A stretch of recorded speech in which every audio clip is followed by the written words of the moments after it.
আসসালামু আলাইকুম। আশা করি আপনারা সবাই ভালো আছেন। আজকে কথা বলবো আমাদের দেশ নিয়ে। আমাদের দেশ নিয়ে অনেক কথা বলার আছে, অনেক অভিযোগ আছে, অনেক সহমর্মিতা আছে, অনেক ভালো লাগা আছে এই দেশ নিয়ে। সেটা আজকে ধীরে ধীরে প্রকাশ করব। অনেক দিন যাবতই চিন্তা ভাবনা করেছিলাম অনেক কথা বলবো, যাই হোক বলা হয় নাই। বিভিন্ন আইনি জটিলতার কারণে বলতেও পারি না, এখনো বলতে পারি না, আর ভবিষ্যতে হয়তো বলতে পারি না কি, এটা সন্দেহ আছে। বা এরকম একটা সময় আসবে তখন মানুষ আরও কথা বলতে পারবে না। আমার বর্তমান পরিস্থিতির উপরে দাঁড়িয়ে যেমনটা মনে হচ্ছে, হয়তো আপনার সাথে বা আমার সাথে কথার এক মিল নাও হতে পারে। ভাই, বর্তমানে যারা সরকারি চাকরি করেন, যেই টাকা স্যালারি পান এই টাকায় কিন্তু 4-5 জনের একটা ফ্যামিলি চলা খুবই কষ্টকর।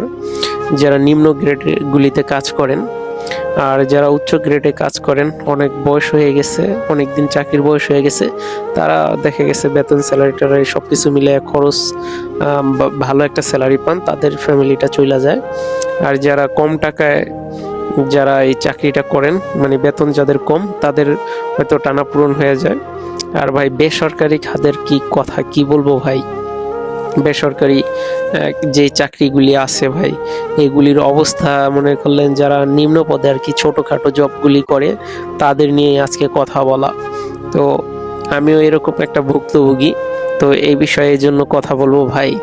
যারা এই ছোটোখাটো ক্ষুদে কোম্পানিগুলিতে চাকরি করে, ওই কোম্পানির জিএম যে সেও জানে যে এই অল্প টাকা স্যালারি দিলে একটা মানুষের জীবন চলে না, সংসার চলে না। মানে সবাই জানে, যে বেতন দেয় সেও জানে, যে কর্মচারী পরিচালনা করে সেও জানে যে এই 10 থেকে 15 হাজার টাকা বেতন দিলে একটা ফ্যামিলি চলতে পারে না। মানে এটা সবাই জানে, তারপরও তারা এই স্যালারিটা দেয়। কেন দেয় জানেন? আর যে তারা এর বাইরে গিয়ে অন্য জায়গায় কাজ করতেও পারবে না, এটাও তারা জানে। আর কর্মসংস্থানের খুবই হাহাকার, এটাও তারা জানে। এই জন্য তারা এই অল্প টাকা স্যালারি দিয়েও তারা লোক পায়। আর যেই সমস্ত ভাইয়েরা আমাদের মতো ভুক্তভোগী ভাইয়েরা, এই ভাইয়েরা চাইলেও অন্য জায়গায় গিয়ে চাকরি খুঁজে নিতে পারে না, কারণ বাংলাদেশে কর্মসংস্থানের এতটাই অভাব। ভাই, এই দেশের থেকে দুর্নীতিবাজরা দুর্নীতি কইরা টাকা পয়সা বিদেশে পাচার করে, তারা বিদেশে মেল ফ্যাক্টরি করে কর্মসংস্থান, অন্য অন্য মানুষের কর্মসংস্থান গিয়ে তারা ওই দেশে গিয়ে করে যেই দেশে তারা টাকা পাচার করে। London, America, Canada, Singapore, Dubai, Malaysia সহ বিভিন্ন উন্নত দেশে তারা টাকা পাচার করে ওই জায়গায় তারা নিরাপদে জীবনযাপন করে। আর এই দিকে এই দেশে সবাই রাজনীতি করে এই দেশের অর্থ নিয়ে তারা বিদেশে প্রেরণ করে তারা ওই দেশে ভালো থাকে। আর এই দেশের জনগণকে তারা একটা অনিশ্চিত কালো অধ্যায়ের একটা দেশে রূপান্তরিত করে রাখা যায়। বর্তমানে এই যে কিছুদিন হইল, কিছু উপদেষ্টারা যারাই ছিল তারা ভাই বিদেশে চলে গেছে। আপনি বুঝেন, আমাদের বাংলাদেশে যদি কেউ অসুস্থ হয়, ভালো একটা চিকিৎসার সেবার জায়গা নাই, তারা বিদেশে চলে যায়। বাংলাদেশের রাজনীতিবিদরা যারা যেই সময় ক্ষমতায় থাকে, তারা ওই সময় চিকিৎসা নিতে বিদেশে চলে যায়। আর বাংলাদেশের যে জনগণ আছে তারা চিকিৎসা নেয় বাংলাদেশে, কারণ এই বাংলাদেশের চিকিৎসার মানে বিদেশে যারা যায়, ওই যে এমপি মন্ত্রীরা বা সরকারি আমলারা, তারাই জানে যে বাংলাদেশে চিকিৎসা সেবার মান নাকি ভালো না। আরে ভাই, আপনি যেই দেশে থাকেন, যেই দেশে থাইকা টাকা পয়সা ইনকাম করে ভিন দেশে পাঠাইলেন, সেই দেশে আপনি চিকিৎসা নেওয়ার মতন একটা হাসপাতাল গড়তে পারলেন না। আর আপনি চিকিৎসা নিতে গেলেন বিদেশে, আর আপনি কথায় কথায় আপনি বলেন কি জানেন, যখন আপনি ঠেকেন এই দেশ ভালো না, এই দেশে থাকা অনিরাপদ। ভাই, যদি এরকমটাই হয় তাহলে আপনি কেন এই দেশের দায়িত্বভার নিলেন? একটা লোক যে কাজ করে, কাজ করার পরে তার ফ্যামিলি চালাইতে পারে না, আপনারা কি জানেন? এটা বাস্তবতা, এটা অস্বীকার করা যাবে না। বর্তমানে বাংলাদেশের অনেক তরুণরা আছে বেকার, তারা হাহাকার করতেছে, তারা ঋণ আছে, বিভিন্ন দেনায় জড়িত, বিভিন্নভাবে তারা আর্থিকভাবে ধ্বংসের দ্বার প্রান্তে আছে। আর ভাই, ক্ষুদ্র যে ব্যবসাগুলি আছে তার কথা কি বলবো ভাই, এটা এখন আছে আইসিইউতে। আমার মনে হয় যেরকম দেশের অবস্থা এরকম যদি কয়েক বছর চলতে পারে, আর ধরেন 5 থেকে 10 বছর, তাহলে ক্ষুদে যে জনগোষ্ঠী আছে আমাদের বাংলাদেশে এরা এমনিতেই না খায় মারা যাবে। কারণ জনসংখ্যা কমান লাগবে না, এমনিতেই মারা যাবে। কারণ কি জানেন ভাই, বিভিন্ন ঋণের দায় দেনা, প্রত্যেকটা খুদে খুদে যত ব্যবসায়ী আছে সবাই এখন ঋণ করতেছে, ঋণ করে জীবন জীবিকা পার করতেছে। কেন ঋণ করে জানেন ভাই? ব্যবসায় লাভ নাই, তারপর ব্যবসায় সেল খুবই কম। আর বর্তমানে কিন্তু ব্যবসা করে নিতেছে বড় বড় কোম্পানি, বাংলাদেশের বড় বড় কোম্পানিগুলা সাধারণ মানুষের জিম্মি কইরা তারপর তারা এই টাকা পয়সা নিয়ে যাইতেছে। আর তারা তো সরকারি বিভিন্ন দপ্তরে দপ্তরে বেশি বেশি টাকা দিয়া যেই নর্মাল যে পণ্যগুলি এটা বাজারজাত করতেছে। এরকম একটা অবস্থা করে রাখছে বাংলাদেশটারে, মানে কৃষক সার বীজ কিনবে বেশি টাকা দিয়া, ওই বেশি টাকা দিয়া সে সব কিছু কিনবে, কিন্তু যে সময় কৃষক ফসলটা বিক্রি করতে যাবে তখন দেখবে দাম কম। যেরকম 1 কেজি পেঁয়াজ বুনতে যদি খরচ যায় 8 টাকা, বেচার সময় যায় দেখবে 60 টাকা 6 টাকা, এর বাইরে বাজার ব্যবস্থা নাই। যদি চাষাবাদ করার পরে বিক্রি করতে হয়, তোমার এই কয় টাকা বিক্রি করতে হইব, মানে এরকম একটা সিন্ডিকেটে বাজায় রাখছে। কৃষকও ভাই ভালো নাই, কৃষক যে কোটি কোটি টাকা কামাইতেছে বা খাওয়া দাওয়া করে ভালো আছে এরকমটা না। এটা যে এখনকার অবস্থা এরকম না, এটা বিগত কয়েক বছর যাবত এরকম একটা রাস্তা তৈরি হয়ে আসছে। আমাদের দেশ পাশের দেশ যেটা আছে, আমাদের দেশের পাশের দেশ, তো ওই দেশে বাংলাদেশের অর্থনীতিটা অনেকটা নির্ভর করায় ফেলাইছিল একটা সময়ে, যে ভারত থেকে সব কিছু কিনে আনতো।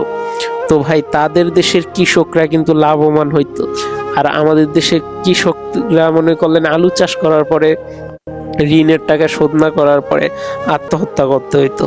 মানে এরকম একটা অর্থনীতির ব্যবস্থা আমাদের চোখের সামনে ভাসানো হয়েছে। আর আরেকবার আমি দেখছি এই বিষয়টা আমার খুবই খারাপ লাগে, যে এমন এক ব্যক্তি, মহান ব্যক্তি, তার জন্মদিন পালন করছে 200 কোটি টাকা খরচ করে। আমি এখন সেই জায়গায় আছি। তো তার এই জন্মদিন 200 কোটি টাকা খরচ করে পালন করছে, কিন্তু ওই বছরই একটা ছোট্ট মেয়ে ক্লাস 4-এ বই আনার জন্য যে টাকা জমা দেয় না, পরীক্ষার ফি, তারপরে যে বই পাওয়ার জন্য, নতুন বই পাওয়ার জন্য কিছু টাকা দেওয়া লাগে, এটা দিতে পারে নাই, এজন্য তারে বই দেয় নাই। তো ভাই এটা একটা দুঃখজনক বিষয়। আর দুঃখিত, পরীক্ষার ফি দিতে পারে নাই, এজন্য তার পরীক্ষা বাতিল করে দেওয়া হয়েছে। ওই মেয়েটা অঝরে কান্না করছে। তো এই বিষয়টাও তো ভাই খুবই দুঃখজনক। আর বাংলাদেশের আমি এটাও দেখেছি, মাত্র 554 টাকা পাবে নাকি হয়তো 1054 টাকা, এজন্য একটা লোক জেল খেটছে। কৃষক, অনেক গরিব কৃষক, সে সোনালী ব্যাংক নাকি কৃষি ব্যাংক থেকে ঋণ নিছে, এই ঋণের টাকা সে পরিশোধ করতে পারে নাই, যার কারণে তাকে জেলে সোপর্দ করা হয়েছে। আরে ভাই, হাজার হাজার কোটি টাকা যাদের থেকে ঋণ পাবে, তার ওই ঋণের কিস্তির টাকা চাইতেই যাওয়ার সাহস পায় না ব্যাংকের লোকজন। আর এই মাত্র 1000 খানেক টাকা, 1500 টাকা, এর জন্য ওই লোকটারে জেল খাটাইছে। এটা হচ্ছে বাংলাদেশের আইন প্রয়োগের একটা অবস্থা। তবে উত্তর এরকম যেই পন্থা চলে এসেছে দেশ, এটা সহজেই পরিবর্তন হবে না। কেননা এটা আপনারা দেখতেছেন বর্তমানে চোখের সামনে এরকম হয়ে আসছে। ধনীরা বাংলাদেশে দিন দিন ধনী হচ্ছে, উচ্চ শ্রেণীর লোকজন ধনী হইতেছে, আর এই যত গরিব আছে আমাদের মতো সাধারণ যারা জনগণ আছে, এইগুলি ধীরে ধীরে এমনিতেই ডামাডোলে আছে, এইগুলি এখন প্রায় নিঃস্বর পথে। আমাদের এই সাধারণ ঘরের ছেলেমেয়েরা যদি বিদেশ না যাইতো, প্রবাসী না হইতো, তাহলে মনে হয় যে বাংলাদেশের যেই অর্থনৈতিক ব্যবস্থা, মানে মধ্যবিত্তদের যে অর্থনৈতিক ব্যবস্থা, এটার কোনো উন্নতি ঘটতো না। কারণ ভাই আমি ব্যবসা করতেছি প্রায় 6 বছরে পড়ছে, তো এই 6 বছরে দেখতেছি যে এইরকম একটা ব্যবসায় যে মুনাফা, এটা ওরকম ভাবে অর্জন করতে পারতেছি না, যেহেতু আমার গ্রাম ভিত্তিক দোকান। তো আমি আরো বরঞ্চ ঋণ, তো যেভাবে আমার আগানোর কথা, তা আগানো তো দূরের কথা, আরো পিছাইতেছি। তো এটা একটা সমস্যা। মারাত্মক লেভেলের সমস্যা। এরকম নতুন তরুণ যত উদ্যোক্তা আছে তারা জানি না সবাই ভালো করতেছে কিনা, তবে অনেক তরুণ উদ্যোক্তাদের সাথে আমি কথা বলে দেখেছি তাদের অর্থনৈতিক যেই মূল চালিকা শক্তি সেটা খুবই নড়বড় হয়ে আছে, ভালো কিছু করতে পারতেছে না। এজন্য অনেকে হতাশ, অনেকে লক্ষ লক্ষ টাকা ঋণ হয়ে গেছে এই ব্যবসা করতে গিয়ে। আসলে এই সমস্যাগুলি সমাধানের জন্য সরকারি যে পদক্ষেপগুলি নেওয়া হয় এই পদক্ষেপগুলা সাধারণ মানুষের কাছে পৌঁছায় না। সরকারি আমলা, সরকারি অফিসার, এই সমস্ত দায়িত্বে যারা আছেন বিশেষ করে তারা এই মেরুদণ্ডগুলি ভেঙে দিয়েছেন বা তারা এই কার্যক্রমগুলি সঠিকভাবে পরিচালনা করছে না। বিগত দিনে আমরা দেখেছি বাংলাদেশের যত শিক্ষক আছেন, যত শিক্ষক না আর কি এটা বলা ভুল হবে, অনেক শিক্ষককে অপমান অপদস্থ করা হয়েছে। স্কুল কলেজ থেকে ঘাড় ধরে টেনে হিঁচড়ে নামানো হয়েছে। ভাই একটা কথা তখন আমার প্রশ্ন, মানে অনেকবার এই প্রশ্নটা ঘুরপাক খাচ্ছে আমার মাথায়, যে আপনি কেমন শিক্ষা ব্যবস্থা পরিচালনা করছেন যে আপনার কলেজের ছাত্র আপনার কলার ধরে টাইনা আপনার চেয়ার থেকে নামাইছে, পদত্যাগ করাইছে। আপনি কতটুকু শিক্ষা দিছেন, আপনি কিরকম শিক্ষা দিছেন যে একটা ছাত্র শিক্ষককে সম্মান করতে পারে না। এই জায়গায় ছাত্রদের আমি যতটুকু দোষ দেখি এর থেকে বেশি দোষ হয়েছে শিক্ষকদের। কারণ শিক্ষকরা স্কুল কলেজের রাজনীতি এরকমভাবে পরিচালনা করত যে রাজনীতির বিষবাস বয়া ছড়াইছে মানুষের উপরে। অন্যায়, জুলুম, নির্যাতন এইগুলি তারা দেখতো, কিন্তু তারা ছাত্রদের এইগুলির দিকে আদেশ নিষেধ কিছুই দিত না।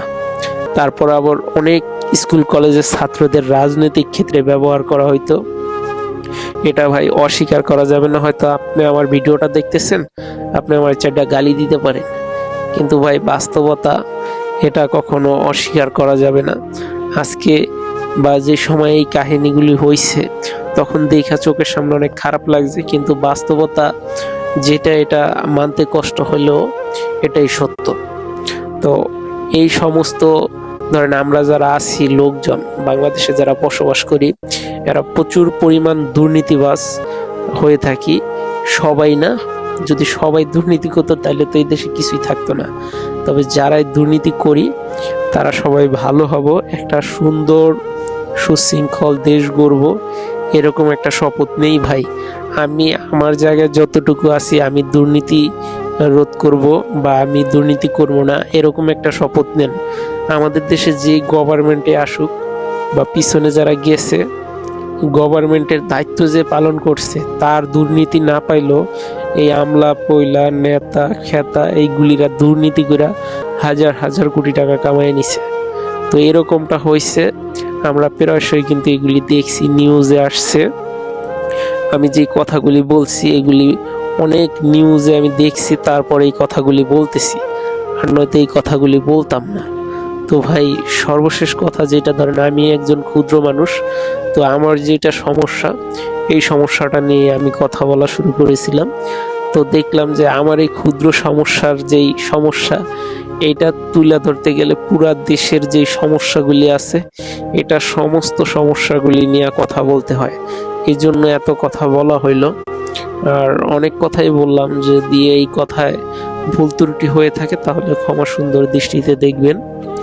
আর আমরা বিশেষ করে ধরেন আমরা যারা প্রবাসে যাওয়ার জন্য ইচ্ছুক, যারা প্রবাসে যাওয়ার জন্য টাকা পয়সা জমা দিছি, তারা জানি যে ভাই কতটা ভুক্তভোগী। আমি যখনই ব্যবসায় বড় ধরনের একটা লস খাই, তো ওই লস খাওয়ার পরে আমি চিন্তা ভাবনা করছিলাম যে আমি বিদেশে চলে যাব, কিন্তু ভাই দুর্ভাগ্যবশত কারণে আমার আর বিদেশ যাওয়া হয়নি, আর আমার ব্যবসায়ও ফিরে কাম ব্যাক করার মতন একটা পরিস্থিতি তৈরি করতে পারিনি। আসলে এটা একটা স্থান ভেদে এই সমস্যাগুলি হইল। যদি ভালো একটা স্থানে যদি ধরি ব্যবসা করতাম তাহলে এরকম সমস্যাটা হয়তো দেখা যেত না। আর যারা এই ক্ষুদ্র ব্যবসাগুলি করেন তারা এই ক্ষুদ্র ব্যবসার পাশাপাশি চাকরি করবেন বা অন্য কিছু করবেন, তাহলে আমি মনে করি ভালো হবে। একটা ডেইলি ইনকামের পাশাপাশি আপনারা নিজেদেরও কিছু ইনকামের দরকার আছে। তো ধরেন যারা জব করেন তারা জবের পাশাপাশি ক্ষুদ্র ব্যবসা করবেন। আবার যারা ক্ষুদ্র ব্যবসা করেন বা শুরু করবেন ভাবছেন, আপনারা আপনাদের জবটাকে ছেড়ে দিবেন না, জবের পাশাপাশি আপনি ক্ষুদ্র ব্যবসা করেন। এভাবে একটার পাশাপাশি আরেকটা করলে আপনাদের নিজেদের অনেক সাপোর্ট থাকবে। ভাই আমার এই কথাগুলি আমি নিজের অভিজ্ঞতা থেকে বলছি, আমি কোনো ডায়েরি বা কোনো ফিল্ম দেখে বলতেছি না, বা কোনো উপন্যাস দেখে পড়া বলতেছি না। এই কথাগুলি বাস্তব জীবনের যেই ঘটে যাওয়া যে ঘটনাগুলো, এই ঘটনা থেকে আমি বলছি। আসলে আমরা বাংলাদেশিরা কাজে লজ্জা পাই। আমার মনে হয় যে আমরা যদি প্রবাসী যেতে পারি, আমার মনে হয় তাইলে অনেক ভালো হইতো। কারণ এই দেশে বর্তমানে যেভাবে জীবনযাপন করতেছি, আসলে এটাকে অনেকটা একরোখা জীবনযাপন বলা চলে। কেননা ওরকমভাবে আর্থিক স্বাধীনতা পাইতেছি না। নিজের যেই আয় ব্যয়ের পথ, এটা আয়ের পথ খুবই কঠিন, ব্যয়ের পথ একদম পুরো মানে ব্যয়ের পথটা অনেক বিশাল। তো যেই আয় আর ব্যয় এটাকে না মিলাইতে পারে জীবনটা অনেকটা গোলমাল হয়ে গেছে। তো এই জন্য আসলে এই অর্থনৈতিক ডামাডোল শুধু এটা আমার জন্য না, অনেকের জন্য এরকম সমস্যা। তো আমি অনেক ভাই ব্রাদারের সাথে কথা বলে দেখছি যে অনেকেরই নাকি এরকম সমস্যা, তারা অর্থনৈতিকভাবে শিকলবন্দি। ভাই এরকম সমস্যা হয়ে থাকে যদি একটা দেশের অর্থনৈতিক ব্যবস্থা অনেকটা জরাজীর্ণ হয়ে থাকে, তাহলেই তো আমাদের সকলেরই কাম্য যে ভালো একটা অর্থনৈতিক ব্যবস্থা এই দেশে চালু হবে, সুন্দর সুশৃঙ্খলভাবে এই দেশের মানুষ জীবনযাপন করবে, সবার জীবনেই আনন্দ সচ্ছলতা ফিরে আসুক, এটাই আশা, এটাই প্রত্যাশা। আসলে ভাই আমরা যারা বাংলাদেশি আছি, আমাদের ভিতরে অনেকটা লোভ কাজ করে, লালসা কাজ করে, অন্যের ক্ষতি এখনো আমরা ছাড়তে পারি নাই। এইখানে ধরেন আমরা যারা আছি, তো আমাদের অনেক আত্মীয় স্বজন আছেন যারা আমাদেরকেই এই সবসময় হেয় করে চলাফেরার চেষ্টা করে। আবার অনেকে দেখবেন কি জানেন, আপনার সাথে আছে কিন্তু আপনার ক্ষতিতে সে মিটিমিটি হাসবে, যদিও তার মুখ ফাটবে না, তবু মিটিমিটি হাসবে, সে খুশি থাকবে। আর আপনার সফলতায় অনেকটা সে গম্ভীর ভাব নিবে, আর কখন সে আপনার ক্ষতি করতে পারে এরকম একটা চেষ্টায় থাকবে। হয়তো এই কথাগুলি ভাই এমনি এমনি বলতেছি না, এটা আসলে শতভাগ সত্য, আর এটা বাস্তবতার নিরেই বলতেছি। এটা অনেকবার হয়েছে, এরকমটা অনেকবার দেখেছি, এরকম সমস্যার অনেকটা ফেসও করেছি। তো এই জন্য বলা, যদি আজকের এই ভিডিওটা দেখে আপনাদের কাছে কোনোভাবে একটু ভালো লাগে, তাহলে ভিডিওতে অবশ্যই একটু কমেন্ট করে জানিয়ে দিবেন। আর কোন জায়গা থেকে এই ভিডিওটা দেখছেন সেটাও কমেন্ট করে জানিয়ে দিবেন। আর পরবর্তী সময়ে অনেক ভিডিও আসবে, অর্থনৈতিক ব্যবস্থা নিয়ে ভিডিওগুলি করে থাকব। আমি এখন বর্তমানে মার্কেটিং করতেছি, মার্কেটিং করে একটা টি কোম্পানির পণ্যগুলি সেল করতেছি। আশা করি সামনে বড়সড় পরিসরে একটা ডিলারশিপ নেব, ডিলারশিপ নিয়ে ব্যবসা করব।